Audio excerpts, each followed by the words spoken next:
Muito bom dia para você, muito bom dia para todo mundo. Olha aí, mais uma semana está começando e está começando também o seu AB1 dessa segunda-feira, dia 8 de setembro. 11 horas e 46 minutos, nós vamos juntos e ao vivo pela telinha da TV Asa Branca, pelo nosso portal G1 Caruaru e Região e ainda pelo Globoplay. Simbora dar uma olhada na previsão do tempo aqui em Caruaru, hein? O dia deve ser de sol entre nuvens. Essas são imagens ao vivo para você conferir. Podem ocorrer chuvas rápidas ao longo da tarde, hein? E à noite o tempo fica parcialmente nublado. Nesse instante, está aí na tela, os termômetros marcam 25 graus e a mínima deve ficar na casa dos 19. A gente aproveita para dar uma olhada na previsão do tempo em algumas cidades da nossa região também. Vamos dar uma conferida então. Vamos ver alguns municípios pernambucanos também aqui no telão, ó. Em Agrestina, que fica aqui no Agreste, a temperatura mínima é de 20 graus. A máxima pode chegar aos 24, pessoal. Palmares fica na Zona da Mata. Temperatura mínima por lá, 20 graus. E a máxima pode chegar aos 25. E em Serra Talhada, no Sertão, 18 graus é a mínima, 30 graus é a máxima. E aqui no AB1, a gente vai falar sobre um caso de violência que aconteceu no sertão do estado. Olha que absurdo, pessoal. Uma menina de 11 anos morreu depois de ser espancada dentro de uma escola. Isso aconteceu no município de Belém do São Francisco. A menina recebeu atendimento médico, voltou para casa, depois começou a apresentar sangramentos. Ela chegou a ser levada para o Hospital de Salgueiro e em seguida foi transferida para o Hospital da Restauração no Recife. Nesse fim de semana, infelizmente, veio a notícia da morte dela por conta dos ferimentos. A gente vai trazer os detalhes daqui a pouco aqui no seu AB1. Fábio Gomes está ao vivo com a gente nessa segunda-feira e vai trazer os assuntos que são destaque no nosso portal. Inclusive tem informações sobre uma determinação do Tribunal de Contas de Pernambuco. Não é isso, Fábio? Bom dia para você. É isso mesmo, Almir. Muito bom dia para você, bom dia para todo mundo que acompanha a gente nesse AB1 de segunda-feira. O Tribunal de Contas do Estado de Pernambuco determinou que a ex-secretária de Educação do município de Buíque, aqui no Agreste de Pernambuco, devolva aos cofres públicos o valor de mais de R$ 202 mil por conta de irregularidades cometidas com relação à merenda escolar e também ao transporte escolar do município. Essa auditoria identificou essas irregularidades entre os anos de 2021 e 2023. Além da determinação de devolver esse valor aos cofres públicos, também foram aplicadas multas a ela e outros ex-gestores do município. Daqui a pouquinho eu volto trazendo outros detalhes e também explicando melhor como foi essa determinação, Almir. Muito bem, Fábio, até daqui a pouquinho. Agora a gente vai até Garanhuns para ver como é que está o clima no Agreste Meridional também. Essa segunda-feira deve ser de sol com nuvens, muitas nuvens, como a gente pode ver agora, e também podem ocorrer chuvas rápidas à tarde e à noite lá na Cidade das Flores. Os termômetros marcam nesse instante, ó, 22 graus, está aí na tela para você conferir, e a temperatura mínima para hoje é de 18 graus.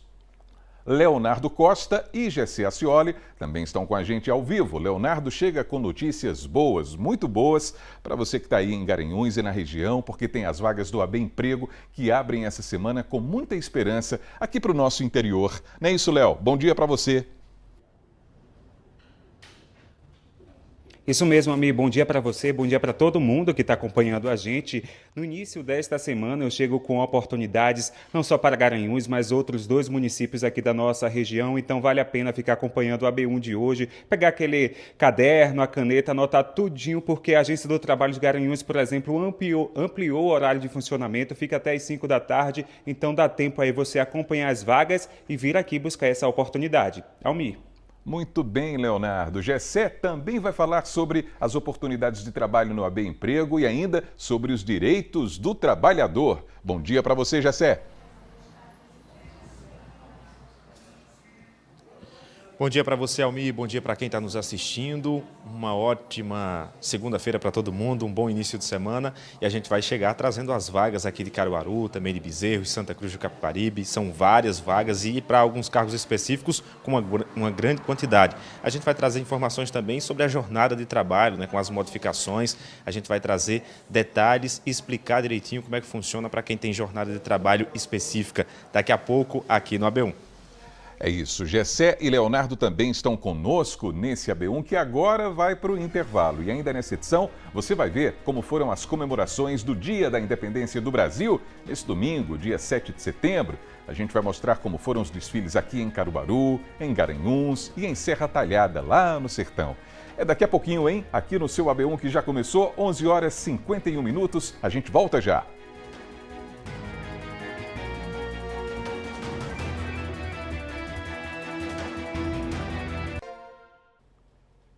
AB1 de volta para você. Faltam 6 minutos para o meio-dia e como será que está o movimento do trânsito nesse comecinho de semana aqui em Caruaru, hein? Bom, a gente já tem a resposta aí na tela, pelo menos nesse pedacinho do centro da cidade ali, no cruzamento da Rua Vigário Freire com a Capitão João Velho. A gente percebe aí a luz do sol, deve estar fazendo aquele calor nesse momento também. A gente percebe aí, ó, as pessoas, os pedestres circulando pelas calçadas e muitos veículos cruzando essas duas ruas tão importantes do centro da cidade, sempre tão movimentadas, não é? Muitos veículos nesse instante, ó. Agora a gente vai até a redação para saber o que é notícia no nosso portal G1 Caruaru e região. Fábio Gomes está chegando. Boa tarde para você, Fábio. Oi, Almir, muito boa tarde para você, boa tarde para todo mundo que acompanha a gente aqui nessa segunda-feira no AB1.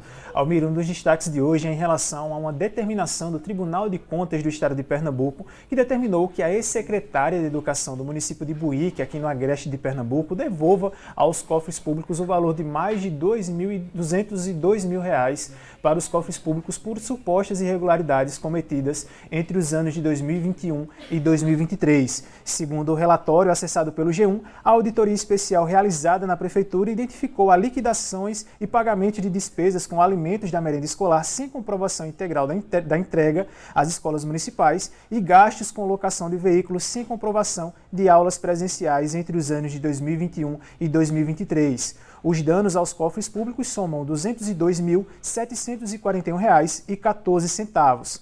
Além da merenda e do transporte escolar, o TCE também apontou irregularidades em locações de imóveis sem procedimentos licitatórios.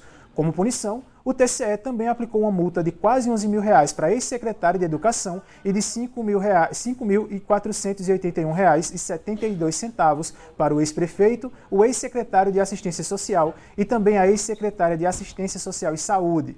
Em nota enviada ao G1, a Prefeitura de Buíque disse que os fatos apresentados ocorreram na gestão passada e não há qualquer relação com a gestão atual. Além disso, a Prefeitura também esclareceu que toda a documentação referente às despesas realizadas foram encaminhadas ao Tribunal e serão novamente apresentadas no recurso. O G1 também tentou entrar em contato com os ex-gestores citados na decisão, mas até a última atualização da nossa reportagem, eles não foram localizados. Para conferir outros detalhes sobre esse assunto e também os valores na íntegra, é só acessar o G1, Almir. Muito bem, Fábio, perfeitamente. No G1 também tem informações a respeito de vagas de graduação para a Universidade Federal Rural de Pernambuco. Inclusive, são cursos que são feitos à distância também, né, Fábio? Exatamente, Almir. Essas vagas são ao todo 103 vagas disponíveis para os polos de graduação aqui no interior de Pernambuco. Essas vagas são disponíveis para Gravatá, Surubim, Santa Cruz do Capibaribe e elas são voltadas para cursos de graduação à distância com foco em ciência, na área da licenciatura de Física e também na área de Artes Visuais com foco no digital. Para conferir todos esses detalhes e também todas essas informações, é só acessar o G1. Essas oportunidades têm inscrições abertas pela internet e as aulas começam a partir do segundo semestre de 2025, Almir. E vagas assim para aquelas seleções que são feitas, né? Esses concursos públicos que sempre movimentam os estados. Também tem essas oportunidades no nosso portal? Também tem sim, Almir. O estado de Pernambuco atualmente conta com mais de 300 vagas disponíveis para concursos e seleções simplificadas para todo o estado. Essas vagas elas são gratuitas e também têm remunerações que podem ultrapassar os R$ 13 mil. Algumas dessas oportunidades estão disponíveis aqui na nossa área de cobertura, como por exemplo, para cargos de níveis fundamental, médio e técnico, tem oportunidade na UFPE com 52 vagas para docentes e salários que podem ultrapassar os R$ 13.200. A Prefeitura de Angelim também abriu 131 vagas para todas as áreas com níveis de todos os níveis e salários de R$ 7.500. A Autarquia de Ensino Superior de Garanhuns, a AESGA, tem 6 vagas para nível superior com salários que passam os R$ 2.000 e a Prefeitura de Cupira também abriu 46 vagas para a gestão escolar e os salários variam conforme o cargo e o número de alunos nas escolas disponíveis. Acessando o G1, o pessoal de casa pode conferir outros detalhes e também ter acesso à íntegra do edital e também ao link também de inscrição para cada uma dessas oportunidades, Almir. Muito bem, haja oportunidade. É bom demais começar a semana assim, né, Fábio? Muito obrigado pelos destaques do G1 aqui no AB1. Bom trabalho para você, desde já uma boa semana e até amanhã. Até amanhã, Almir. Bom trabalho para você também. Valeu, Fábio. E você sabe que a gente sempre atende aos chamados dos nossos telespectadores, inclusive quando o assunto está voltado para os problemas da comunidade. Aí nós recebemos mais um chamado, pessoal. Dessa vez do José Liberato aqui em Caruaru, e quem foi até lá no nosso carro link para acompanhar tudo de perto foi Jaira Lima. Vamos ver? Olá, Almir, boa tarde. A gente acabou de chegar aqui no bairro José Liberato, na rua José de Arimateia. Eu vou conversar agora com os moradores que estão se sentindo super prejudicados com a situação aqui dessa rua, Rua José de Arimateia. Como vocês podem ver, a rua não tem calçamento e quando chove, Almir, fica assim, olha só. Muita lama, uma situação insustentável, principalmente para os moradores que moram aqui de frente à rua José de Arimateia, aqui no bairro José Liberato. Eu vou conversar com a Marília, aqui também tem outros vizinhos dela por aqui que se sentem prejudicados com essa situação. Há quanto tempo que está assim, Marília? Boa tarde. Bom dia. Ô meu bem, veja, faz 20 anos que eu moro aqui e a situação é desse jeito. 20 anos, né? Fora tem moradores aqui que faz mais tempo do que eu. E é sempre assim, na prefeitura custa que aqui está calçado. E a situação é essa. Como é seu nome? Ademir. Você mora por aqui também, né, senhor Ademir? O senhor também se sente prejudicado com essa situação da falta de calçamento? Muita lama na minha porta ali, ó. Muita lama. E o povo já anda por cima das calçadas, que nem calçada direito tem. É um absurdo um negócio desse aqui. O povo já anda tudo caindo por aqui já. Muito buraco e muita lama, né? Não tem quem aguente um negócio desse, não. Muito obrigada. Olha só, Almir, a gente espera que não fique, por isso mesmo, como a Maria falou, né? Mais de 20 anos essa situação aqui dos moradores da rua José de Arimateia, fica no bairro José Liberato. Então é uma situação muito difícil para os moradores aqui da rua José de Arimateia e a gente vai seguir cobrando, Almir, porque a gente quer uma resposta realmente da prefeitura, né? Se consta lá, por que a rua não foi calçada então até agora? Almir, eu volto com você aí no estúdio. Jaira, muito obrigado pelas informações. A rua, né, já dá aí o cartão de visita, né, para quem passa por aí todos os dias e mais que isso, para quem vive aí todos os dias. Tá vendo? É mais um retrato aí das ruas que não tem estrutura. Aí a gente vai à resposta agora, porque a gente falou com a Secretaria de Infraestrutura Urbana e Obras e eles disseram que a equipe de projetos vai ao local para fazer o levantamento aí dessas demandas, dessa situação que a gente está vendo e incluir o serviço no cronograma futuro de ações assim que os recursos financeiros estiverem disponíveis. Essa parte é meio padrão nas notas, como a gente percebe pelo texto, não é? A nota, como você percebeu, não trouxe assim uma data de forma específica. Então a gente vai seguir junto aos moradores, cobrando por esse serviço tão necessário para dar dignidade a cada uma das famílias que moram nessa rua e nessa situação que a gente está vendo. Vamos para o Momento WhatsApp agora. A Ingrid Santos mandou um vídeo para a gente mostrando a situação da Avenida da República, no Maurício de Nassau, aqui em Caruaru. Ela está bem preocupada com a situação de um esgoto estourado. Vamos ver. Essa é a situação da Avenida da República. Esgoto estourado, mais uma vez. Dá uma chuvinha, sempre estoura, né? É um aqui, outro aqui e outro ali. São 4 esgotos. A Ingrid mostrou bem direitinho os problemas aí nesse vídeo que ela mandou, né? Ela apontou também onde estão os pontos com esses estouramentos.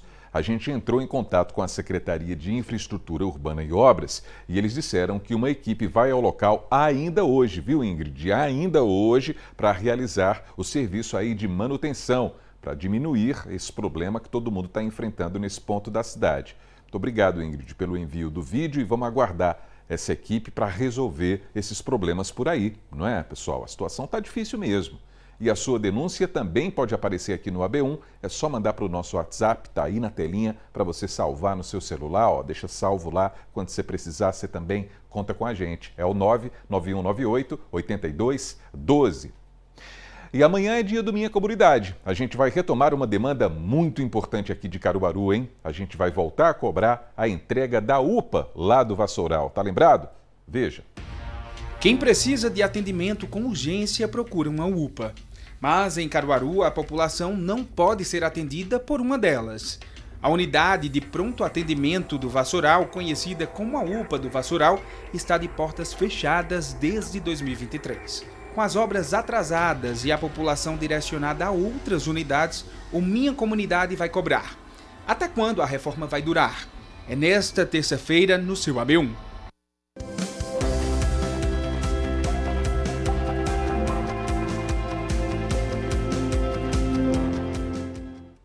Então, agora meio-dia, 4 minutos, vamos conferir as oportunidades de trabalho que estão disponíveis para esse início de semana aqui no AB1. Vamos saber então quais são as vagas, quais são as oportunidades, né? A gente vai saber inclusive dessas oportunidades aqui na arte que a gente preparou para você ficar por dentro. Vamos ver?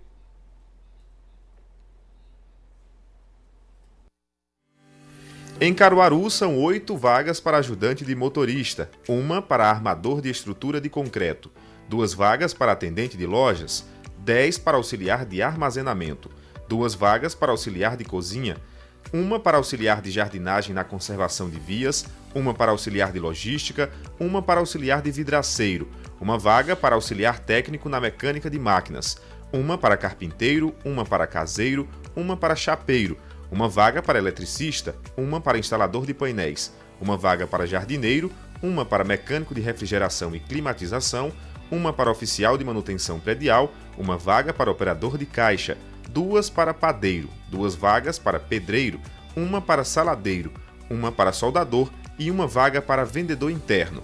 Já as vagas exclusivas para pessoas com deficiência são 1 para operador de caixa e 1 vaga para auxiliar de limpeza. Essas as primeiras oportunidades do AB Emprego de hoje, aqui no seu AB1, nesse comecinho de semana. A gente vai para o intervalo agora e daqui a pouquinho o seu AB1 está de volta.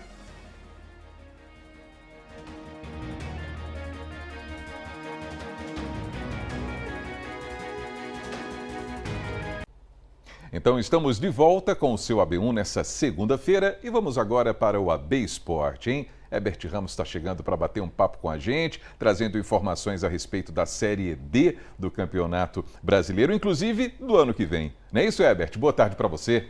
Olá, Almir, boa tarde para você, boa tarde para todo mundo ligadinho aqui no AB1. É isso mesmo, já tem time pernambucano comemorando vaga na Série D. Ontem, o Santa Cruz garantiu uma vaga na Série C do ano que vem. Conseguiu acesso, turma tricolor está fazendo a festa. Com isso, o Decisão Futebol Clube está classificado para a Série D do Campeonato Brasileiro. O Decisão, que acabou anunciando recentemente a saída de Sertânia, né? Um clube que já passou por diversas cidades aqui do estado e que pode pintar em outra cidade do interior. Decisão, graças a um pernambucano histórico, está classificado para a Série D do Campeonato Brasileiro do ano que vem. O Santa vai disputar a Série C e na Série D já temos confirmados representando o futebol de Pernambuco o Maguari de Bonito, o Retrô, que caiu da Série C, vai voltar a disputar a Série D e agora também o Decisão. Fica aqui o nosso parabéns a esse time que nós acompanhamos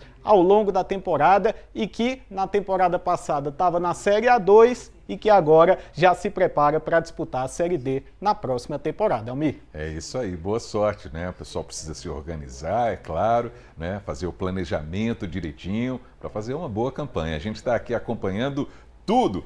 A gente está acompanhando também a Série A2 do Campeonato Pernambucano, claro, e teve duelo entre caruaruenses, é isso, Herbert Ramos? Teve sim, Almir, duelo no último sábado entre Porto e Caruaru City no Lacerdão e deu Gavião. Vitória do Porto por 2-0 para cima do Caruaru City. Primeiro gol da partida marcado pelo experiente Araújo. Aí a gente vê cobrança de pênalti com o pé esquerdo, batida forte, deslocando o goleiro, 1-0 para o Porto, gol do experiente Araújo, 48 anos e não perdendo o faro de gol. E em mais uma bola parada, o Christian, lateral, olha só, vai arriscar de muito longe, o goleirão aceitou, segundo aí do Gavião, 2-0 para o Porto, vence o duelo caruaruense contra o Caruaru City. E agora o time também, sem sofrer gols na competição, vai muito bem o Porto na disputa da Série A2. Tivemos outra partida também no sábado, envolvendo a equipe do interior, Almir. O Belo Jardim jogou lá no Arruda contra o América. E o time do interior aí não levou a melhor, né? O América venceu o Belo Jardim por 2-0, 2 bonitos gols de Renato Henrique. Renato Henrique, artilheiro da competição, já tinha sido artilheiro da Série A3, agora artilheiro da Série A2 até o momento com 3 gols, marcou 2 vezes. Esse segundo recebendo passe de letra do Éricles, olha só que beleza, 2-0 para a equipe do América, o América vencendo o Belo Jardim. E essa rodada tem sequência amanhã, com o duelo entre Vitória e Águia, e na quarta-feira será finalizada com o Ipojuca recebendo o Centro Limoeirense. São os destaques da Série A2 do Campeonato Pernambucano que a gente vai seguir acompanhando aqui no AB1 e acompanhando também lá no GE Caruaru e região, com os principais destaques, a movimentação, as contratações das equipes. E a gente vai ficando por aqui. Até amanhã, Almir. Herbert Ramos, muito obrigado pelas informações, aí um apanhado geral do que rolou nesse fim de semana. E amanhã a gente volta a se encontrar aqui no AB Esporte dentro do AB1. Valeu, viu, Herbert? Grande abraço e até amanhã. E a gente vai seguindo então com o seu telejornal da Hora do Almoço, hein? Vamos em frente.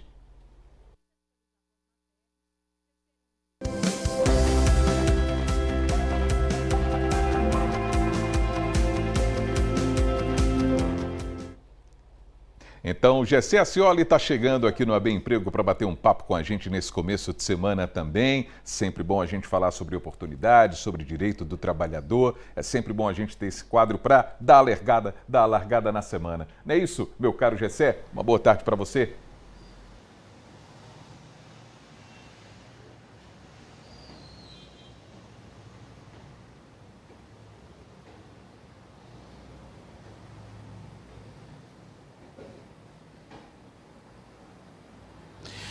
Oi, Almir, boa tarde para você, boa tarde para quem está nos assistindo. Pois é, segunda-feira a gente chega com aquela notícia boa, né? As vagas de trabalho, o mercado de trabalho aí repleto de vagas para quem está buscando o seu lugar, né, no mercado de trabalho. E a gente começa trazendo as informações das vagas que estão disponíveis aqui em Caruaru.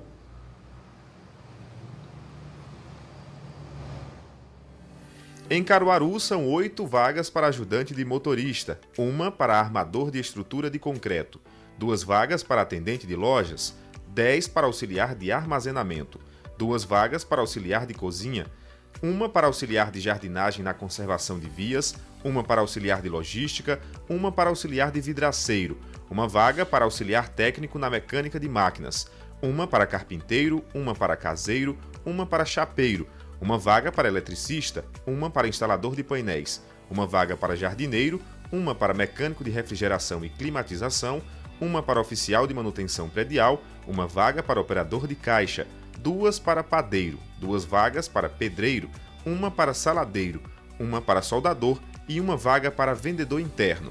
Já as vagas exclusivas para pessoas com deficiência são 1 para operador de caixa e 1 vaga para auxiliar de limpeza.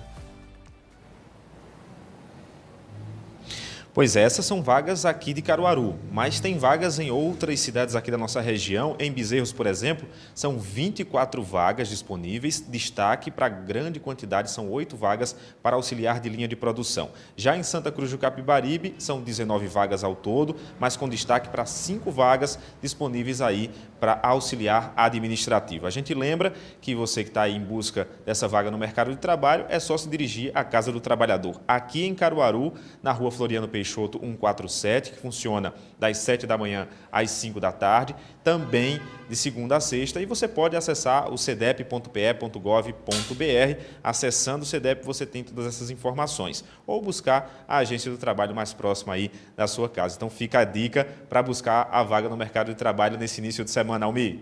Mesmo, Gessé, isso mesmo, é bom a gente dar a largada na semana sim, mas é sempre muito bom também a gente trazer orientações importantes sobre os direitos do colaborador e da colaboradora. É muito importante, a gente vai falar sobre escala de trabalho, jornada de trabalho, é preciso muita organização por parte da empresa e por parte do trabalhador também, né, Gessé?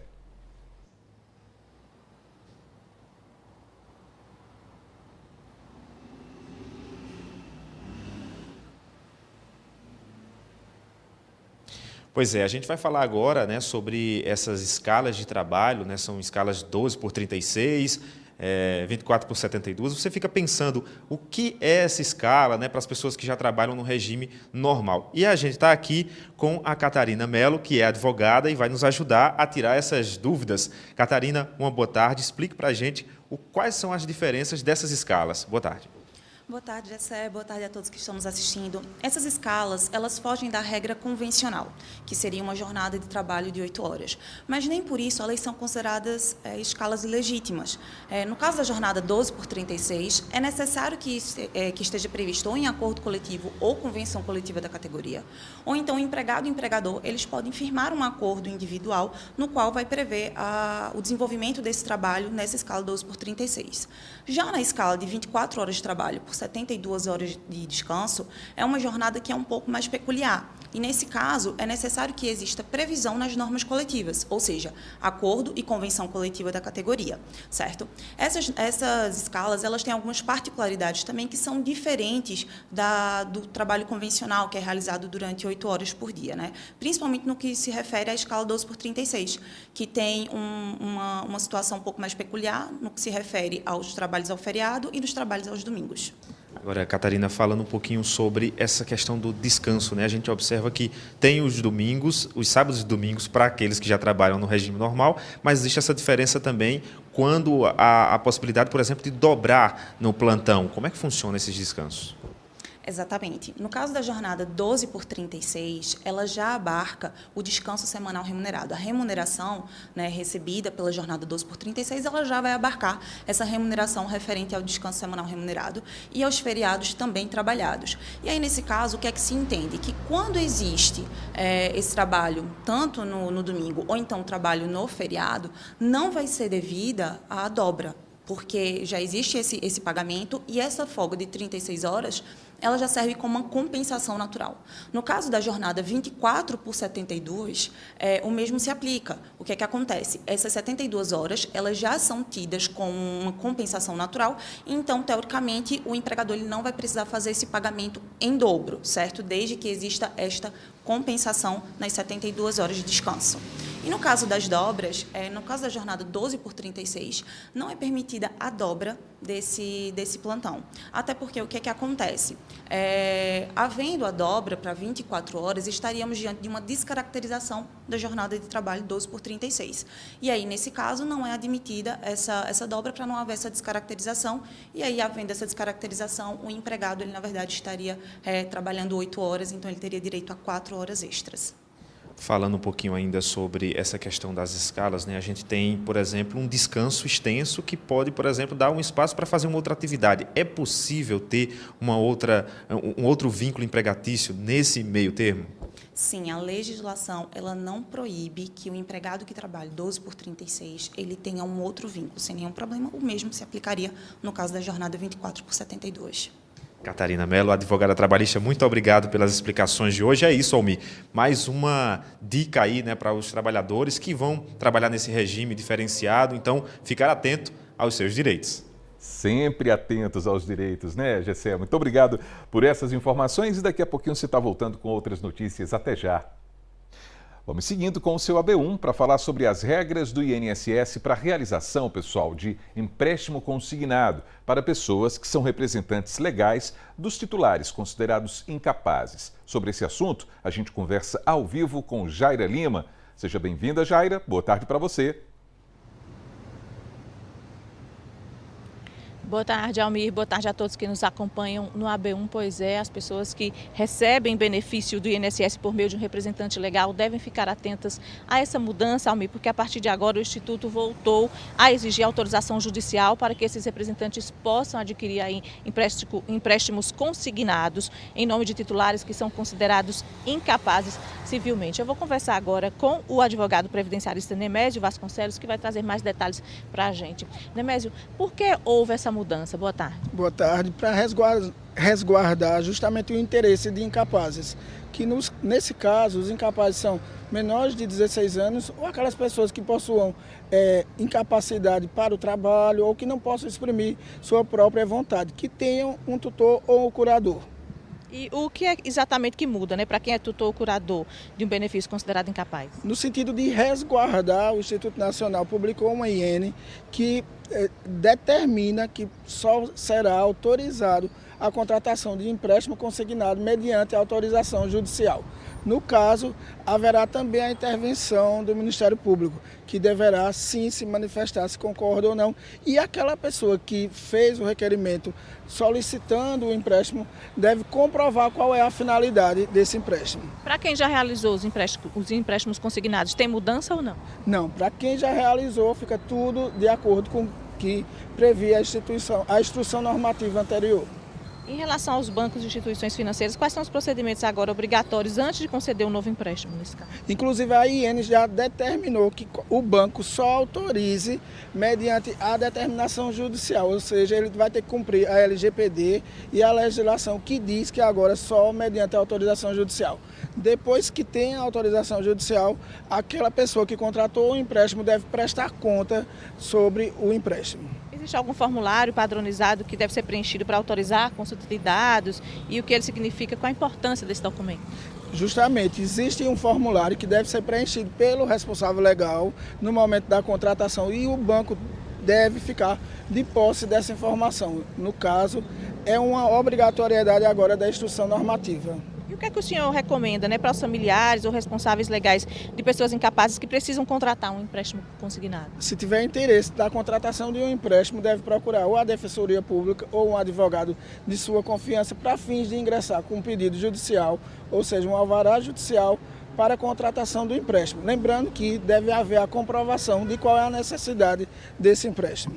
Muito obrigada. Eu conversei com o Nemésio Vasconcelos, ele que é advogado previdenciarista. Lembrando, né, Almi, que o empréstimo é importante, muitas pessoas precisam deles, depende, mas é importante antes adquirir aí todas as informações. Se ficou alguma dúvida, junto ao INSS, né, e ter paciência, ter informações, né, tá por dentro de como é que funcionam essas mudanças, para não ter nenhum problema aí na frente. Almi, daqui a pouquinho eu volto com você.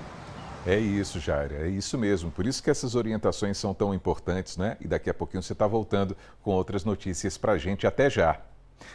Chegou a hora do intervalo, pessoal, e no próximo bloco a gente vai ver como foi a comemoração da independência do Brasil nas cidades da região nesse domingo, dia 7 de setembro. A gente vai trazer esse registro em vários municípios aqui do interior, hein? A gente volta já, 12h, 24 minutos agora.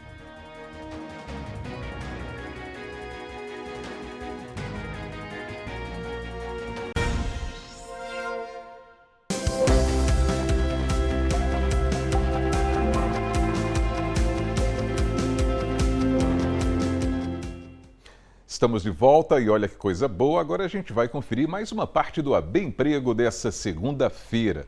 Aí, ó, Leonardo Costa está chegando ao vivo com as oportunidades em Garanhuns e na região inteira. Não é isso, Léo? Boa tarde para você.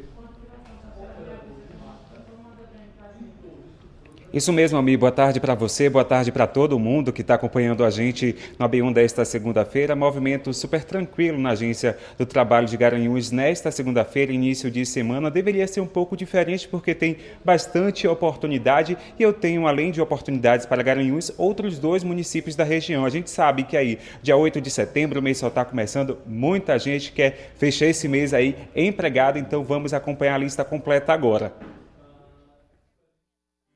Em Garanhuns tem uma vaga para auxiliar de padeiro, uma vaga para eletricista de instalações de prédios e uma vaga para recepcionista. Além disso, tem vagas exclusivas para pessoas com deficiência, 3 vagas para servente de obras e 2 para embalador. Em Arco Verde tem uma vaga para atendente de farmácia, uma vaga para operador de caixa, uma vaga para vistoriador veicular. Além disso, vagas exclusivas para pessoas com deficiência. 2 vagas para atendente de lojas. Em Belo Jardim, tem uma vaga para padeiro, uma vaga para atendente de loja, uma vaga para fiscal de loja, uma vaga para promotor de vendas, 2 vagas para balconista e uma vaga para supervisor de vendas comercial. Eu recebi mais 8 vagas aqui para Garanhuns, viu? Olha só, 2 vagas para pintor de estruturas metálicas, 1 vaga para serralheiro montador, 1 vaga para soldador, outra vaga para recepcionista secretária, 1 vaga para motorista de caminhão guincho pesado com MUNC, 1 vaga para motorista de caminhão bitruque de rotas regionais e nacionais e 1 vaga para operador de máquina fixa em geral. A Agência do Trabalho fica aqui na Avenida Amaury de Medeiros, no bairro Heliópolis, funciona até às 5 da tarde, abre às 8 da manhã, ou seja, encerrando o jornal, dá tempo de vir aqui ainda buscar essa oportunidade de emprego, viu, Almir? Porque são muitas, viu? São muitas e vão chegando mais aí, como a gente conferiu, com essas vagas complementares ao vivo, né, Léo? Muito obrigado, hein? Bom trabalho para você e até amanhã. A gente vai seguindo porque agora tem informações importantes para quem recebe o benefício de prestação continuada, o BPC. Foram publicadas novas regras, então Jaira Lima está voltando ao vivo e tem essas informações, né, Jaira? Isso, Almir, estamos de volta aqui no centro da cidade para falar mais sobre esse assunto que é tão importante. A gente sabe que milhares de pessoas recebem esse benefício e dependem dele, então é importante que elas fiquem atentas a essas novas mudanças, porque tem novidade, as pessoas com deficiência permanente e irreversível, a partir dos 60 anos, não vão mais precisar realizar a prova de perícia médica. Eu vou conversar agora com o advogado previdenciarista César Barbosa, que traz mais detalhes para a gente, vai explicar melhor. César, a que se deve essa mudança? Boa tarde. Boa tarde, Jaira. Boa tarde, Almir. A mudança ela visa fazer com que aqueles beneficiários do BPC Loas que completaram 60 anos de idade, eles não precisam mais se submeter à perícia de revisão. O INSS ele pode convocar revisão de perícia de quem recebe BPC Loas de 2 em 2 anos, mas aquelas pessoas que atingirem os 60 anos de idade, elas passam a não mais serem obrigadas a se apresentar no INSS para revisão da sua condição de deficiência. E o que é que muda na prática? O que muda na prática é que o cidadão ou cidadã que está recebendo o BPC Loas por deficiência, ao completar 60 anos, não vai mais precisar estar monitorando se recebeu uma comunicação do INSS, monitorando se precisa agendar uma perícia médica. Entretanto, lembrando que essas pessoas continuam precisando prestar contas da sua renda. Então o INSS vai continuar monitorando a renda dessas pessoas que recebem o BPC Loas, mesmo após os 60 anos de idade. Como é que o beneficiário vai saber se precisa agendar essa reavaliação?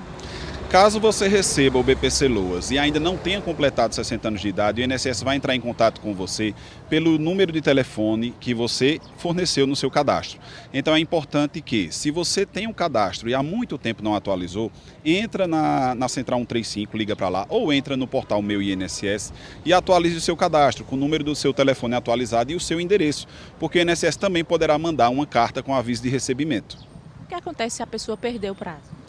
Caso a pessoa perca o prazo, o INSS vai determinar o bloqueio do pagamento. Então esse bloqueio vai ser só para que você compareça a uma agência e agende a perícia. Ao agendar a perícia, o pagamento será desbloqueado. Tem outras mudanças também? Existem outras mudanças que foram instituídas. Uma das mais importantes é que o INSS passará a incluir como renda da família o que é recebido a título de Bolsa Família. Então, com essa alteração, poderá acontecer de alguns benefícios pararem de ser pagos porque a renda da família vai superar, né, a determinação do INSS. Entretanto, essa determinação pode ser revertida judicialmente. Então é importante que, caso aconteça com você, procure um advogado ou advogada especialista em direito previdenciário para que possa resolver a questão na justiça. Perfeito. Eu comecei com o advogado previdenciário César Barbosa. César, muito obrigada pela sua participação aqui no AB1. Só reforçando, Almir, que o pessoal deve ficar atento aí às notificações no aplicativo Meu INSS, no site gov.br ou também através da Central 135, elas podem adquirir mais informações a respeito dessas mudanças. Almir, eu volto contigo. Jaira, muito obrigado pelas informações ao vivo aqui no AB1.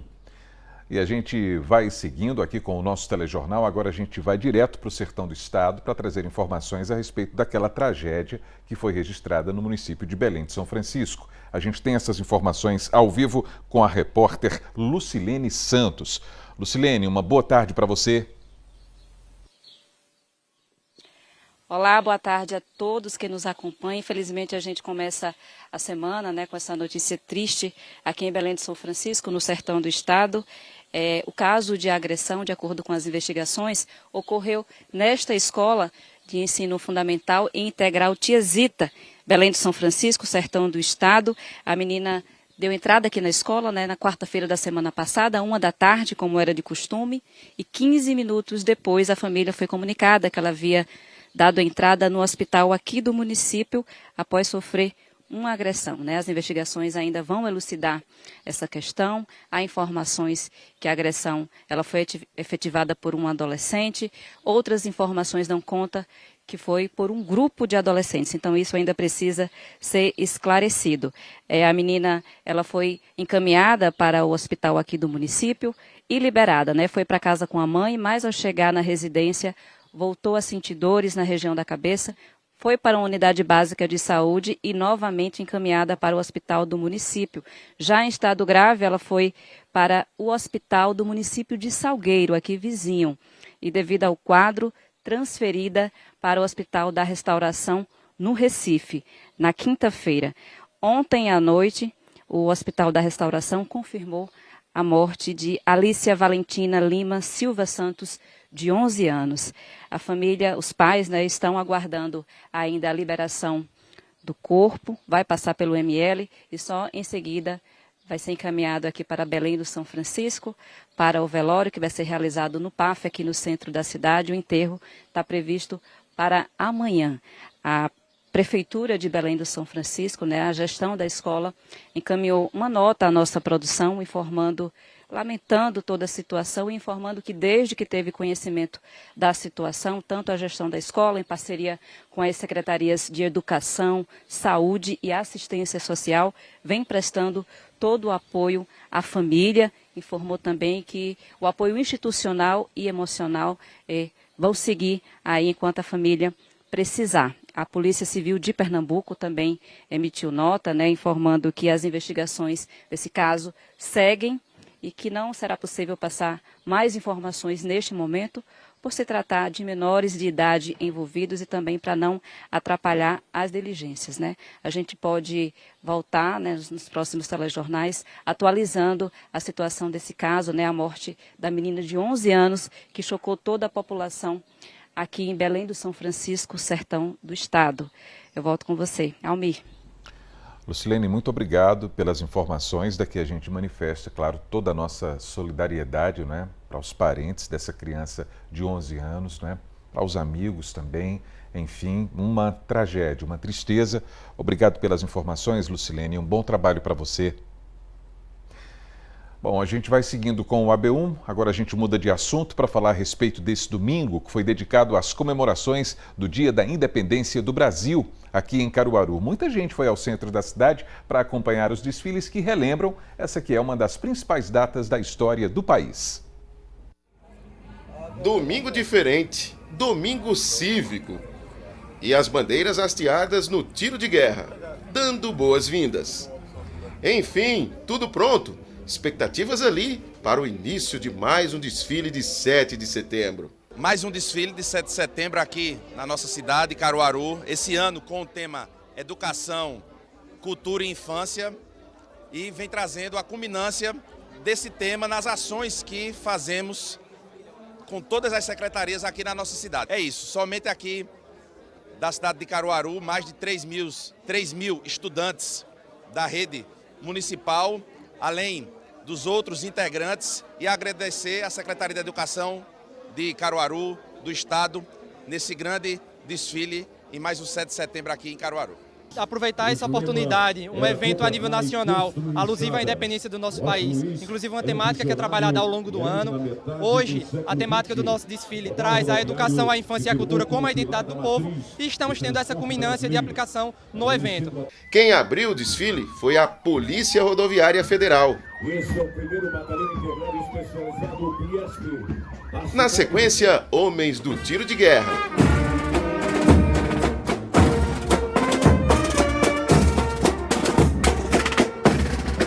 A Polícia Militar também presente.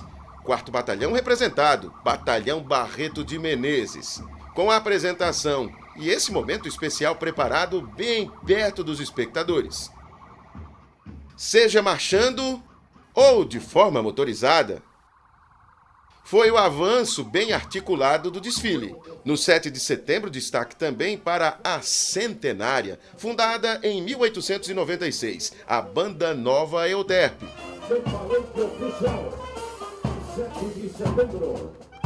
Ainda passou pela Rua Frei Caneca outra centenária, do ano de 1900, a Banda Comercial de Caruaru. As escolas começaram a participação no desfile um pouco depois das 9 da manhã.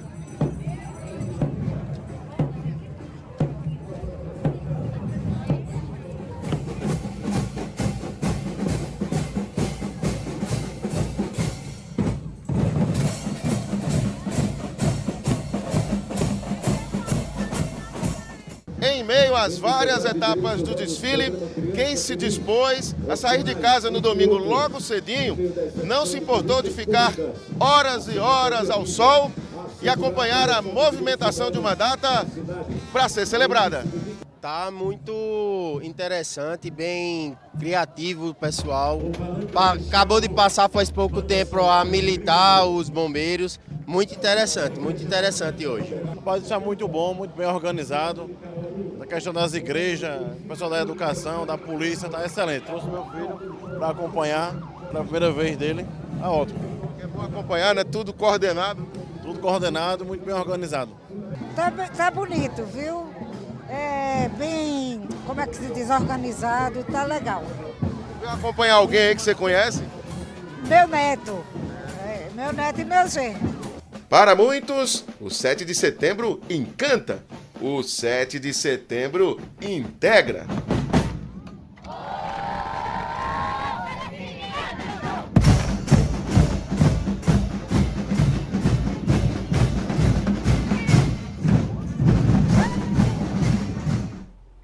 E do Agreste Meridional ao Sertão, a data que marca a independência do Brasil também contou com um bom público que foi às ruas para participar dessas celebrações. Veja como foi o dia 7 de setembro em Garanhuns e em Serra Talhada.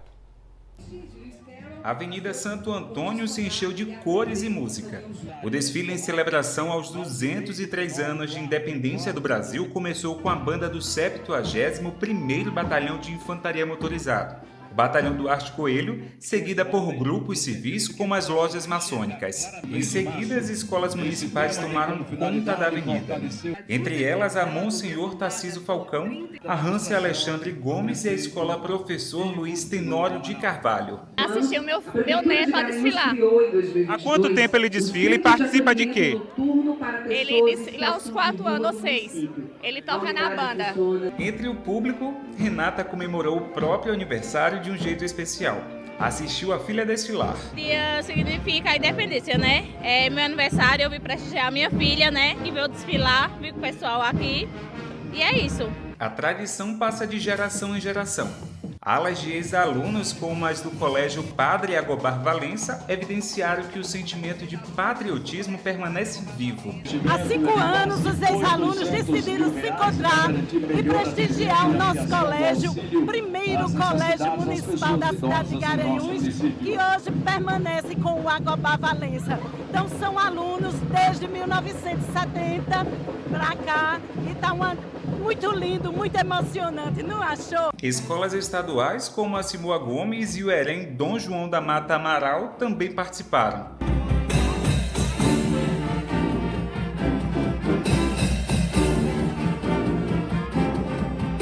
Bandas independentes e instituições particulares deram ainda mais energia ao desfile. O encerramento ficou por conta das forças de segurança, que receberam aplausos do público, mostrando que o sentimento cívico também é forte fora das capitais. A gente tem a oportunidade de realizar o maior desfile cívico da história de Garanhuns. Participação maciça das grandes escolas da nossa rede municipal, mas também escolas privadas, o Exército Brasileiro, Frota da Prefeitura, 9º BPM. Então é o momento da gente celebrar essa conquista tão importante com esse grande desfile realizado na Avenida Santo Antônio. Segundo a Prefeitura de Garanhuns, cerca de 15 mil pessoas participaram dos atos cívicos. 28 escolas municipais desfilaram junto com estudantes de instituições estaduais e particulares, além de bandas marciais independentes. Agora vamos à Serra Talhada acompanhar como foi o 7 de setembro por lá. Em Serra Talhada, o desfile cívico aconteceu na Avenida Enoque Inácio de Oliveira, no centro da cidade, e começou com o hasteamento das bandeiras municipal, estadual e federal, ao som do hino do Brasil, tocado pela Banda Filarmônica Vilabelense.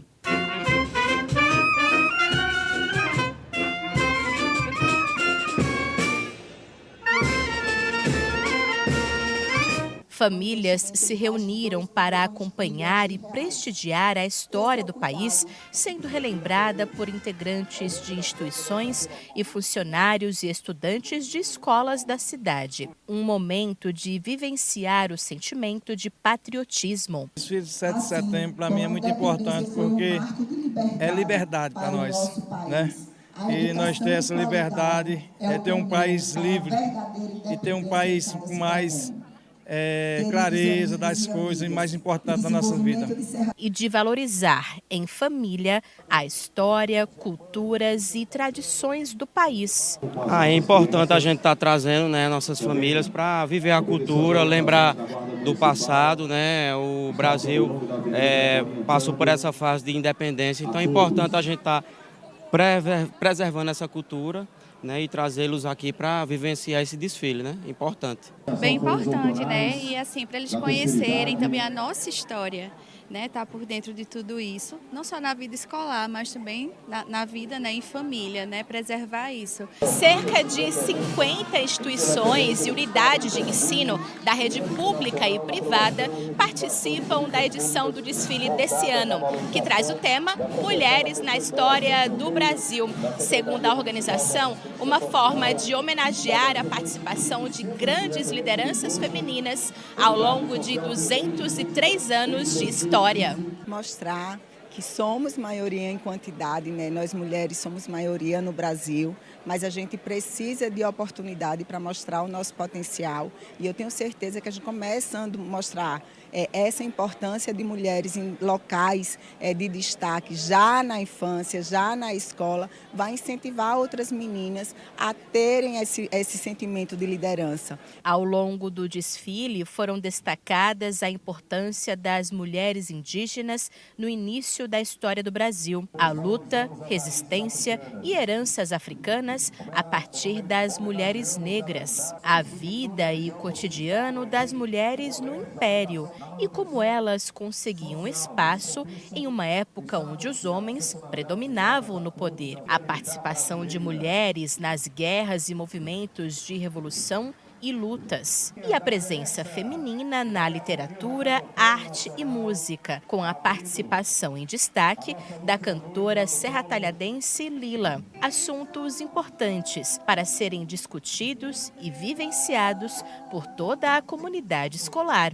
Eu acredito que esse é um momento de junção, onde nós participamos com as escolas da sede e também com as escolas da zona rural, onde todos se unem, porque somos, afinal de contas, todos município de Serra Talhada. Acho que por causa da cultura do nosso país, né, tem que ser privilegiada, porque a nossa cidade tem uma cultura muito regional, assim, a gente tem que realmente desfilar ali.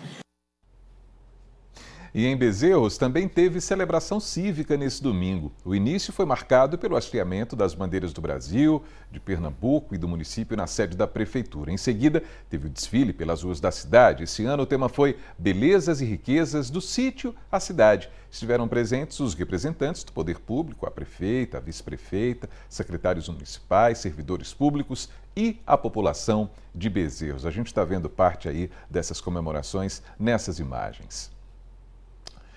E olha, muita gente quando tira férias procura descansar, conhecer novos lugares, se divertir, não é assim? Mas há quem prefira dedicar parte desse tempo para ajudar a quem precisa também.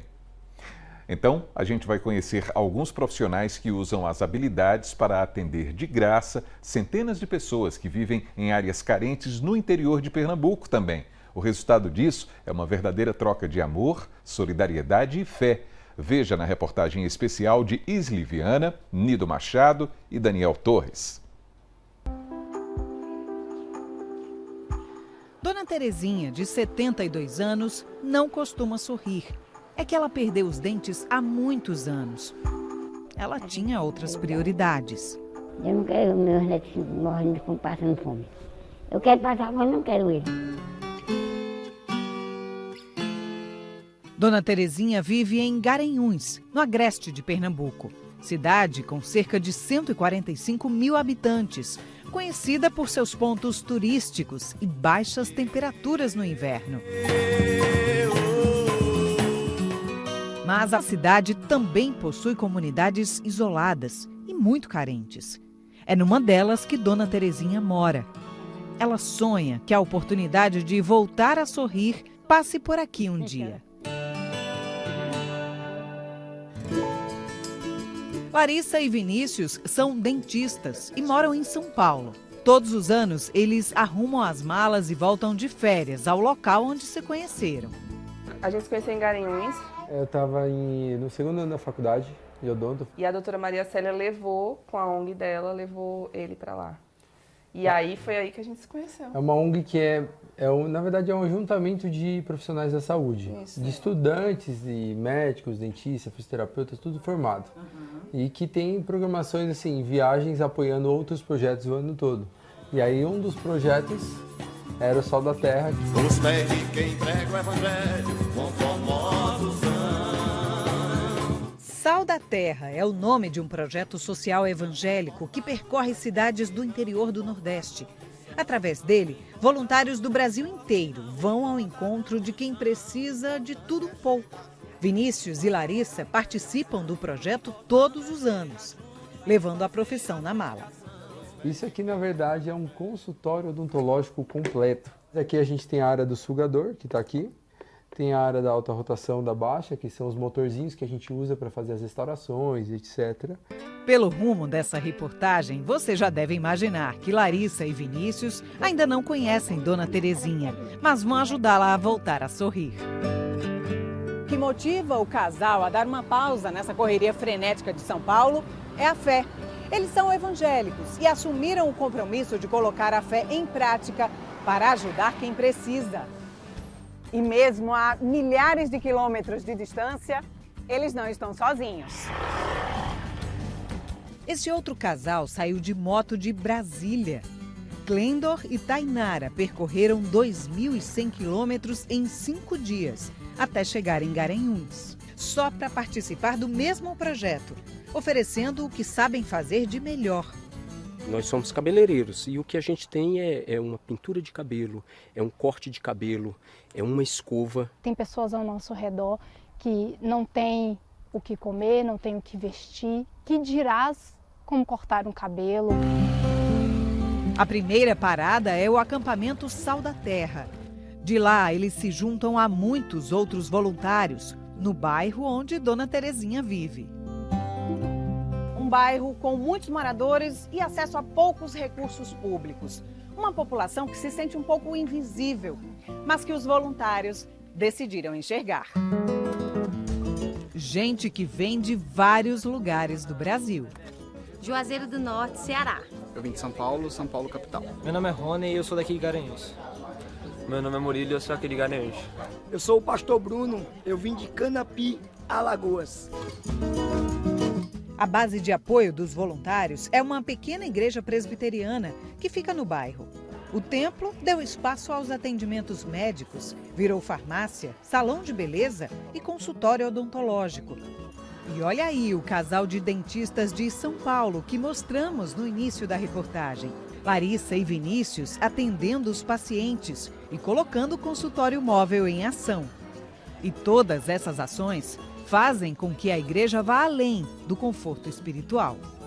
O nosso objetivo é que a comunidade entenda que nós estamos presentes. É dizer, nós estamos juntos, as necessidades que vocês têm são nossas necessidades também, e nós queremos juntos caminhar para suprir essas necessidades. E que foi no laboratório de próteses, também montado na igreja, que Dona Terezinha e o doutor Vinícius finalmente se conheceram. Vai ficar com sorriso novo hoje? Vamos embora, mulher. Primeiro os exames, depois alguns testes. E quem põe a mão na massa para preparar o novo sorriso de Dona Terezinha é o Paulo. Ele também veio de São Paulo e é quem vai produzir as próteses que serão entregues durante a ação. Eu estou calculando chegar entre 50 e 60 peças aqui. Não sei se eu vou conseguir dar conta. E o que é que te move?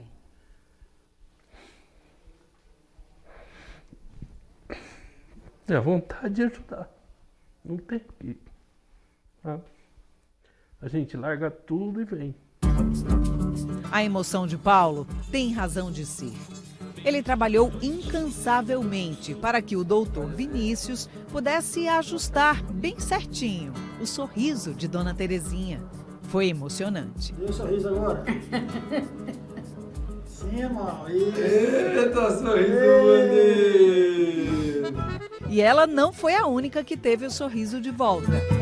Agora eu vou ter prazer de comer meu milhinho assado, faz muitos anos que eu não sei o sabor que tinha.